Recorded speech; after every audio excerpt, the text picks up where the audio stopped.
Hi, welcome everyone. In this video, we will learn Article 9 of UCP 600, that is advising of credits and amendments. Now, let's learn point wise. A credit and any amendment may be advised to a beneficiary through an advising bank. An advising bank that is not a confirming bank advises the credit and any amendment without any undertaking to honor or negotiate. Say, issuing bank issues the credit and sends to advising bank. Advising bank advises the credit to beneficiary.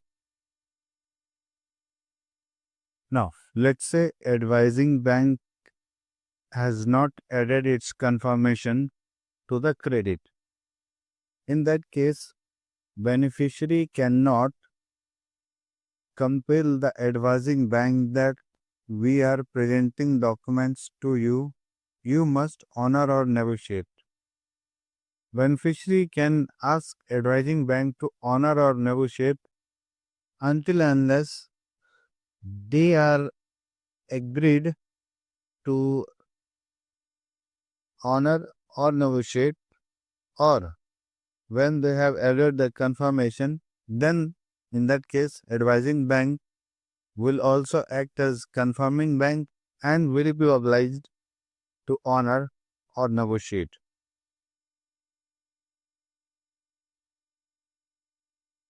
By advising the credit or amendment, the advising bank signifies that it has satisfied itself as to the apparent authenticity of the credit or amendment, and the advice accurately reflects the term and condition of the credit or amendment received. Now, let's say issuing bank issued the credit and send it to the advising bank. Advising bank advises the credit to beneficiary.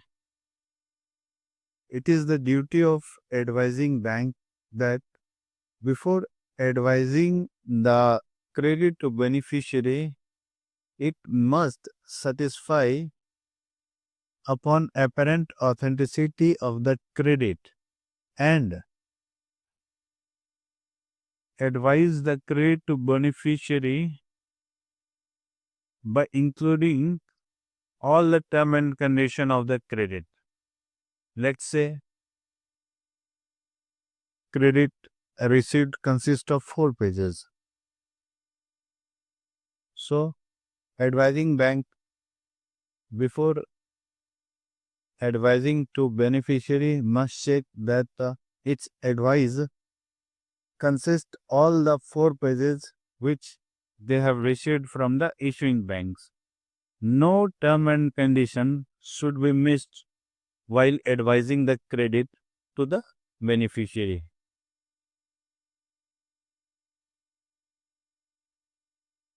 Next, an advising bank may utilize the services of another bank, second advising bank, to advise the credit and any amendment to the beneficiary.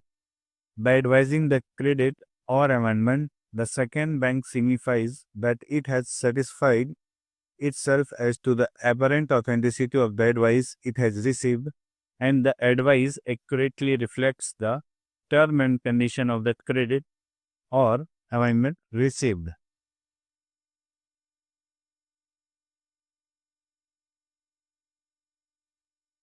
Issuing bank issues the credit and sends to the advising bank.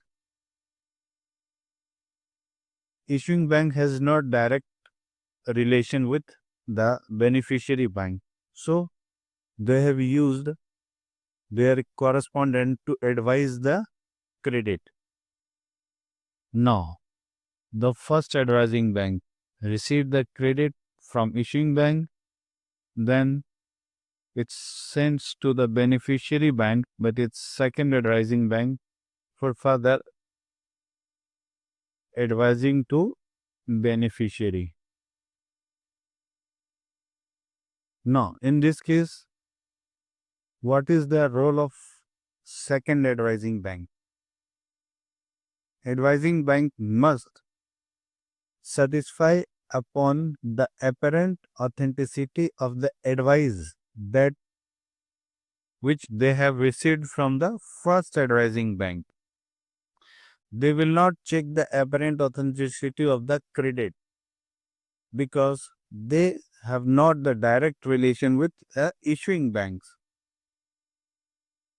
So, the whole and sole responsibility of issuing bank is to satisfy upon the apparent authenticity of the advice from the first advising bank, and while advising the credit to beneficiary, it must ensure that the advice contains all the term and conditions of the credit.